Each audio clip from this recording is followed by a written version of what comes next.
न कोई राजनीति करनी है, न कोई चुनाव लड़ना है, न धन कमाने का कोई पागलपन है। फिर आप अपने से कैसे बचोगे? फिर कहीं ना कहीं खुद से मिलना हो जाएगा। वो भय कि कहीं खुद से मिलना ना हो जाए, उससे हाथ पैर कपते।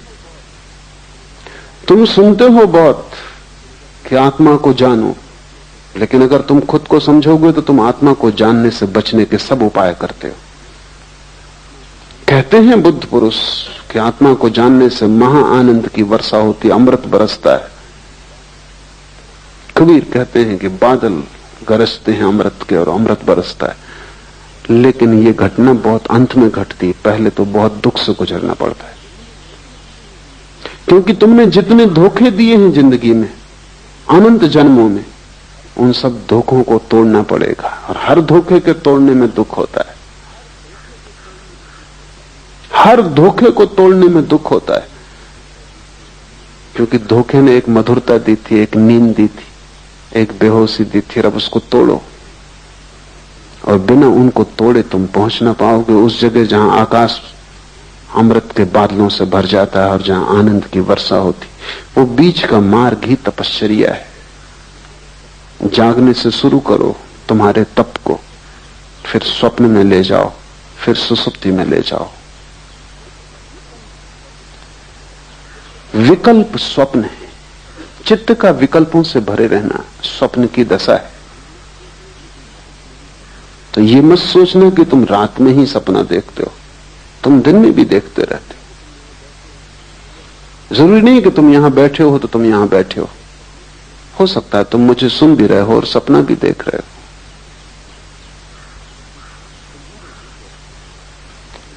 तुम्हारे भीतर 24 घंटे एक अंतर्धारा सपने की चलती रहती। जागने में भी भीतर तो एक सपना तुम्हें घेरे ही रहता है, कुछ ना कुछ चलता ही रहता है। कभी भी आंख बंद करो और तुम पाओगे कि भीतर कुछ चल रहा है। यह हालत ऐसी है जैसे दिन में, रात में तो आकाश में तारे दिखाई पड़ते हैं, दिन में दिखाई नहीं पड़ते क्योंकि सूरज के प्रकाश में ढक जाते। इससे तुम ये मत समझना कि खो जाते, वो अपनी जगह है। खोएंगे कहां, जाएंगे कहां? तुम किसी गहरे कुएं में चले जाना और गहरे कुएं में से खड़े होकर दिन में देखना तो तुम्हें तारे आकाश में दिन में भी दिखाई पड़ जाएंगे, क्योंकि तारों को देखने के लिए अंधेरा चाहिए। सूरज की रोशनी की वजह से तारे दिखाई नहीं पड़ते। यही हालत स्वप्न की है। रात में ही सपने दिखाई पड़ते हैं ऐसा नहीं है, लेकिन रात का अंधकार चाहिए, आंख बंद हो तो दिखाई पड़ते। दिन में आंखें खुली हैं, 25 और काम करने जरूरी हैं। सपने तो भीतर बने रहते हैं, दिखाई नहीं पड़ते। दिन में भी तुम अगर आराम कुर्सी पर आंख बंद करके बैठ जाओ, तत्क्षण दिवा स्वप्न शुरू हो जाएगा। वो चल ही रहा था, वो भीतर चलता ही रहता है, उसका एक अंतर सूत्र है। इस अंतर सूत्र को तोड़ना बहुत जरूरी, क्योंकि दिन में तुम तोड़ सको तो रात में तोड़ पाओगे, दिन में ही ना तोड़ सके तो रात में कैसे तोड़ोगे? सभी मंत्रों का उपयोग इस अंतर सूत्र को तोड़ने के लिए किया जाता है। जैसे कि कोई एक आदमी को मंत्र दे दिया उसके गुरु ने कि तू काम कर, बाजार जा, सामान बेच, खरीद, लेकिन भीतर राम राम राम की अंतर्ध्वनि चलने दे। ये क्या है? अगर तुम काम करते वक्त भीतर राम की अंतर्ध्वनि चलने दो तो वो जो शक्ति स्वप्न बनती थी, स्वप्न की धारा बनती थी, वो राम की धारा बन जाएगी। क्योंकि वही शक्ति है जो भीतर सपना बनती। तो भीतर तुमने एक अपना ही सपना पैदा कर लिया, राम राम राम राम।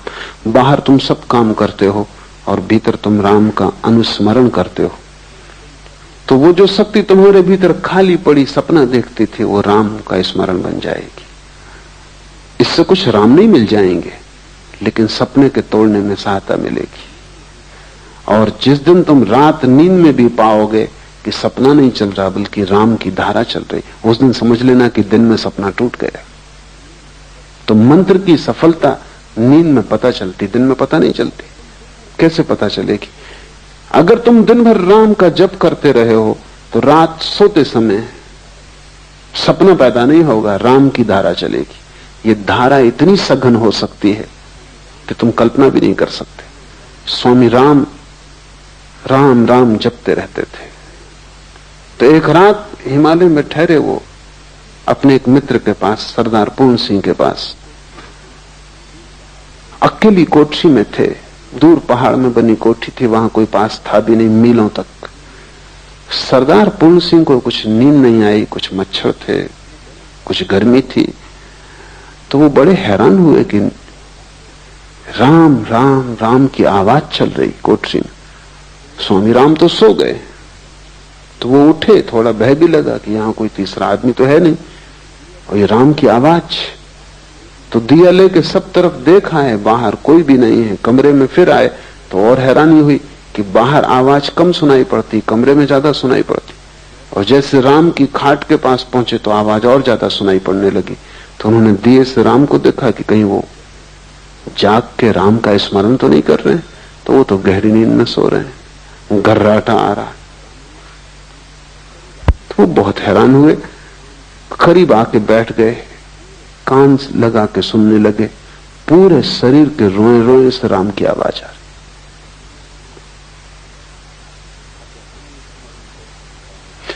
अगर अनुस्मरण बहुत गहरा हो जाए तो यह घटना घटती, क्योंकि सपने में बड़ी ऊर्जा नष्ट हो रही। तुम्हारे सपने मुफ्त तुम्हें नहीं मिले, उनमें है कुछ भी नहीं, लेकिन कीमत बहुत चुकानी पड़ी, क्योंकि रात भर तुम सपना देखते हो। अभी सपने पर बड़ी वैज्ञानिक शोध होती है। तो वैज्ञानिक कहते हैं कि रात में हर आदमी, साधारण स्वस्थ आदमी, कम से कम 8 सपने देखता है। और एक सपने का अंतराल करीब करीब 15 मिनट का होता है। एक सपना 15 मिनट। तो 8 सपने का मतलब हुआ कि कम से कम 2 घंटे रात सपना देखा जा रहा है। और ये बिल्कुल सामान्य स्वस्थ आदमी, जिसमें कोई मानसिक विकार नहीं, ऐसा आदमी खोजना मुश्किल है। आम आदमी तो रात के 8 घंटे की नींद में करीब करीब 6 घंटे सपना देखता है। ये 6 घंटे जो सतत सपने की धारा भीतर चल रही है, इसमें तुम्हारी शक्ति नष्ट हो रही है। ये मुफ्त नहीं है, ये तुम खरीद रहे हो अपने जीवन को देकर। मंत्र इस शक्ति को राम में केंद्रित कर लेता है, या कृष्ण में, या क्राइस्ट में, या ओंकार में। कोई भी शब्द काम दे देगा, कोई जरूरत नहीं भगवान का नाम, खुद का नाम भी अगर तुमने दोहराया तो काम दे देगा। अंग्रेज कवि हुआ टेनिसन, उसने अपने संस्मरणों में लिखा है कि मुझे बचपन से ही न मालूम कैसे ये हो गया कि जब मुझे नींद ना आती थी तो मैं अपने को जोर जोर से कहता था टेनिसन टेनिसन टेनिसन, और मुझे नींद आ जाती। फिर मुझे तरकीब हाथ पड़ गई कि जब भी मैं बेचैन होता तो मैं भीतर कहता टेनिसन टेनिसन टेनिसन, मेरी बेचैनी खो जाती। फिर मैंने इसका मंत्र बना लिया। अपना ही नाम भी अगर तुम लोगे तो उतना ही लाभ हो सकता है, हालांकि होगा नहीं, क्योंकि तुम्हें अपने नाम पर उतना भरोसा नहीं हो सकता। बाकी फर्क कुछ भी नहीं। राम कहो, रहीम कहो, उससे कोई फर्क नहीं पड़ता। कोई भी नाम हो, उससे कोई फर्क नहीं पड़ता। सवाल नाम का नहीं, शब्द सभी एक जैसे, और सभी नाम परमात्मा के। तुम्हारा नाम भी, कोई भी एक शब्द को पकड़ के अगर दोहराया जाए तो उसका एक संगीत भीतर पैदा हो जाता है, एक ध्वनि पैदा हो जाती। उस ध्वनि में स्वप्न की जो ऊर्जा है वो लीन हो जाती। मंत्र स्वप्नों को नष्ट करने के उपाय हैं। उनसे कोई परमात्मा को नहीं पाता, लेकिन स्वप्न को नष्ट करना परमात्मा को पाने के मार्ग पर बड़ा कदम है। मंत्र एक प्रक्रिया है, एक विधि है, एक औजार है, एक हथौड़ी है, जिससे हम सपनों को चकनाचूर कर देते हैं। और सपने भी क्या है, शब्द हैं, इसलिए शब्दों की हथौड़ी उन्हें चकनाचूर कर सकती है। उनके लिए कोई लोहे की असली हथौड़ी भीतर ले जाने की जरूरत भी नहीं। नकली है, नकली हथौड़ी काम कर देगी। नकली बीमारी के लिए असली दवाई हमेशा खतरनाक है। नकली बीमारी के लिए नकली दवाई ही उचित होती है, क्योंकि वही उसको नष्ट कर सकती है। स्वप्न क्या है? विकल्प है। और मंत्र क्या है? मंत्र संकल्प है। वो भी विकल्प का ही एक रूप है, लेकिन स्वप्न बदलते हुए हैं, क्षणभंगुर है, मंत्र सतत है और एक ही है।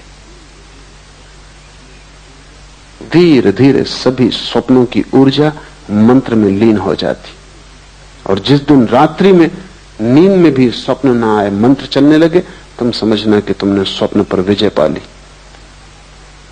तुम समझना कि तुम्हारा सपना टूटा, सत्य शुरू हुआ। उसके बाद सुसुप्ति में प्रवेश हो सकता है। लेकिन तुम उल्टा ही कर रहे हो। तुम विकल्पों को शक्ति देते हो। तुम्हारे भीतर व्यर्थ के विचार चलते हैं, उनको भी तुम साथ देते हो। बैठे हो खाली तो यही सोचने लगते हो कि अगले इलेक्शन में खड़े हो जाएं। फिर सपना शुरू हुआ। फिर राष्ट्रपति से हुए बिना काम नहीं चलेगा।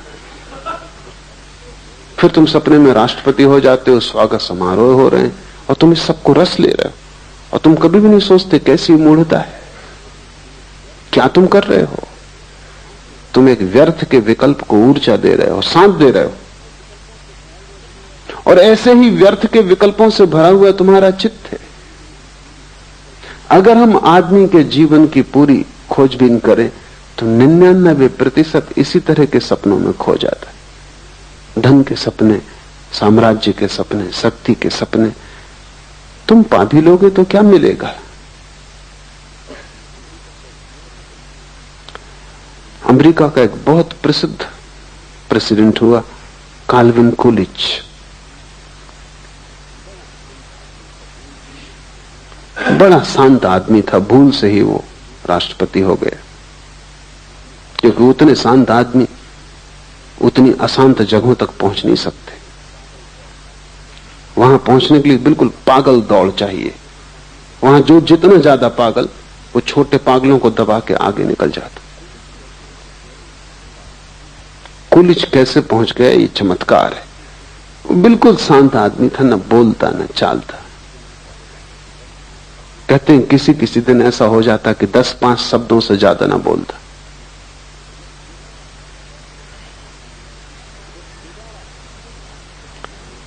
जब दोबारा फिर राष्ट्रपति के चुनाव का समय आया तो मित्रों ने कहा कि तुम फिर खड़े हो जाओ। उसने कहा कि नहीं। उन्होंने कहा कि क्या बात है, पूरा मुल्क राजी है तुम्हें फिर से राष्ट्रपति बनाने को। उसने कहा अब नहीं, एक बार भूल हो गई काफी। पहुंच के कुछ भी न पाया।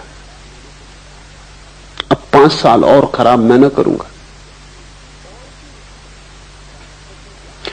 और फिर राष्ट्रपति के आगे बढ़ती का कोई उपाय भी नहीं है। जो रह चुके, अब उसके आगे जाने की कोई जगह भी नहीं है। जगह होती आगे तो शायद सपना बना रहता। इसलिए तुम्हें पता नहीं, जो लोग सफल हो जाते हैं सपनों में, उनसे ज्यादा असफल आदमी खोजना मुश्किल है। क्योंकि सफलता के आखिरी कगार पर उन्हें पता चलता है जिसके लिए दौड़े, भागे, पा लिया, यहां कुछ भी नहीं है। यद्यपि अपनी मूढ़ता छिपाने को वो पीछे जो लोग अभी भी दौड़ रहे हैं उनकी तरफ देखकर मुस्कुराते रहते हैं, हाथ हिलाते रहते हैं, विजय का प्रतीक बताते रहते हैं। वो हार गए और विजय का प्रतीक बताते रहते हैं जो पीछे ना समझ अभी और दौड़ रहे हैं। अगर दुनिया के सभी सफल लोग ईमानदारी से कह दें कि उनकी सफलता से उन्हें कुछ भी ना मिला है, तो बहुत से व्यर्थ सपनों की दौड़ बंद हो जाए। लेकिन ये उनके अहंकार के विपरीत है कि वो कहें उन्हें कुछ भी नहीं मिला। पीछे तो वो यही बताते रहते हैं कि उन्होंने परम आनंद पा लिया है। वो जिसकी पूंछ कट गई हो वो दूसरों की पूंछ कटवाने का इंतजाम करता रहता, अन्यथा पूंछ कटा अकेला होगा तो बड़ी गिलानी होगी। सबकी कट जाए।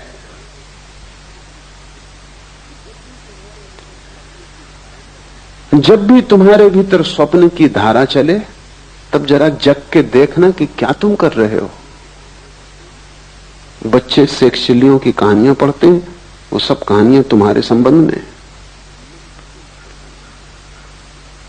मन शेक्सपियर है, और जब तक तुम स्वप्न देखते हो तब तक तुम शेक्सपियर रहोगे। शेक्सपियर का मतलब व्यर्थ के सपने देख रहा है और उन सपनों को सच मान रहा है। भगवान न करे कि वो सपने सच हो जाएं, क्योंकि उनको सच करने में बड़ी शक्ति लगानी पड़ेगी, और जब वे सच हो जाएंगे तब तुम पाओगे उनसे कुछ भी न पाया, हाथ राख लगती है सदा। इस संसार की सभी सफलताएं राख में बदल जाती, लेकिन जब तक राख हाथ में आती तब तक जीवन हाथ से निकल चुका होता है, लौटने का उपाय नहीं होता।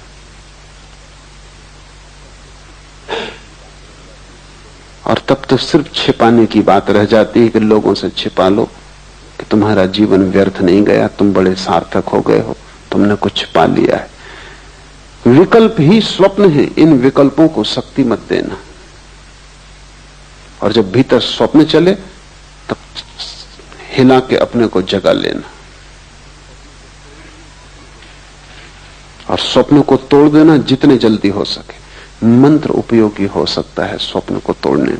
मंत्र के संबंध में हम आगे विचार करेंगे, कैसे मंत्र कारगर हो सकता है।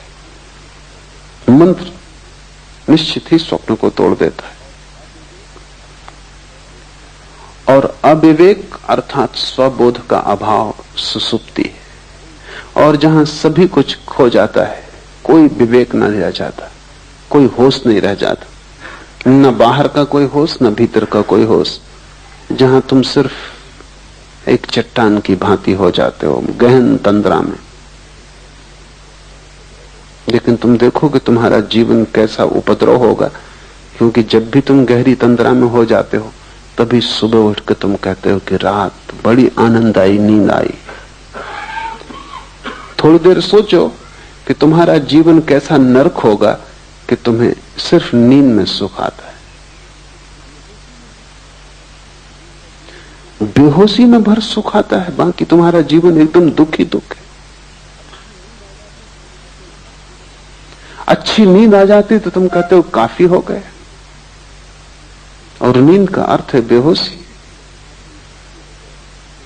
लेकिन ठीक ही है, तुम्हारे लिए काफी हो गया, क्योंकि तुम्हारी पूरी जिंदगी सिर्फ चिंता, तनाव, बेचैनी के अतिरिक्त और कुछ भी नहीं। उसमें तुम आराम कर लेते हो थोड़ी देर के लिए तो तुम समझते हो सब पा लिया, जबकि वहां कुछ भी नहीं है। नींद का अर्थ है कि जहां कुछ भी नहीं, न बाहर का जगत है न भीतर का जगत है, जहां सब अंधकार में खो गया। हाँ, लेकिन विश्राम मिल जाता है। विश्राम लेके भी तुम क्या करोगे? सुबह तुम फिर उसी दौड़ में लगोगे। विश्राम से जो शक्ति तुम्हें मिलती है तुम उसे नए तनाव बनाने में लगाओगे, नई चिंताएं डालोगे। रोज तुम विश्राम करोगे और रोज तुम नई चिंताएं डालोगे। काश तुम इतनी सी ही बात समझ लो कि नींद में जब इतना आनंद मिलता है, बेहोश तंद्रा में जब इतना आनंद मिलता है, क्यों? क्योंकि वहां कोई तनाव नहीं, वहां कोई चिंता नहीं, वहां तुम भूल गए सब उपद्रव। अगर बेहोशी में भी उपद्रव भूल के इतना आनंद मिलता है तो तुम सोचो, जिस दिन उपद्रव खो जाएंगे और तुम होश में रहोगे, उस दिन कैसा आनंद तुम्हें उपलब्ध हो सकेगा। उसे हमने मोक्ष कहा है, वो निर्वाण है, वो ब्रह्मानंद है। नींद में इतना मिल जाता है क्योंकि उपद्रव नहीं दिखाई पड़ते। तो जब उपद्रव सच में ही खो जाते हैं, तनाव सच में ही विसर्जित हो जाते, और तुम 24 घंटे उतने विश्राम में रहने लगते हो जैसी गहरी निद्रा में कभी कभी कोई व्यक्ति पहुंचता है, जब वैसी 24 घंटा सतत तुम्हारी शांत स्थिति बनी रहती, तब तुम्हें कैसे आनंद के राज्य का अनुभव नहीं होगा। उसे थोड़ा सोचो, क्योंकि समाधि सुसुप्ति जैसी है, सिर्फ एक फर्क है उसमें कि वहां होश है। तुरीयावस्था सुसुप्ति जैसी है, सिर्फ एक फर्क है कि वहां प्रकाश है और सुसुप्ति में अंधकार है। समझो कि तुम्हें एक स्ट्रेचर पर बेहोश अवस्था में इस बगीचे में लाया जाए सूरज की किरणें तुम्हें छुएंगी, क्योंकि सूरज की किरणें बेहोश नहीं, बेहोश तुम हो। हवाओं के झोंके तुम्हारे ऊपर से गुजरेंगे, हल्की थपकियां देंगे, क्योंकि वे बेहोश नहीं, बेहोश तुम हो। फूल की पखरियों से गंध तुम्हारे नासापुटों तक आएगी, क्योंकि फूल बेहोश नहीं, बेहोश तुम हो। सुबह की पड़ी हुई ओस की ताजगी तुम्हें छुएगी, क्योंकि ओस बेहोश नहीं है, बेहोश तुम हो। सब घटित होगा, लेकिन तुम्हें कुछ भी पता नहीं। 2 घंटे बाद जब तुम होश में आओगे, तुम कहोगे बड़ा विश्राम था। इस विश्राम में उस ओस का भी दान होगा, फूल की गंध का भी, सूरज की किरण का भी, हवा के झोंकों का भी, लेकिन उनका तुम्हें कुछ भी पता नहीं। तुम बेहोश थे, तब भी तुम लौट के होश में आके कहते हो बड़ा सुख आया। थोड़ी देर कल्पना करो कि तुम होश से बैठे हो, फूल की गंध बरस रही, सूरज की किरणें बरस रही,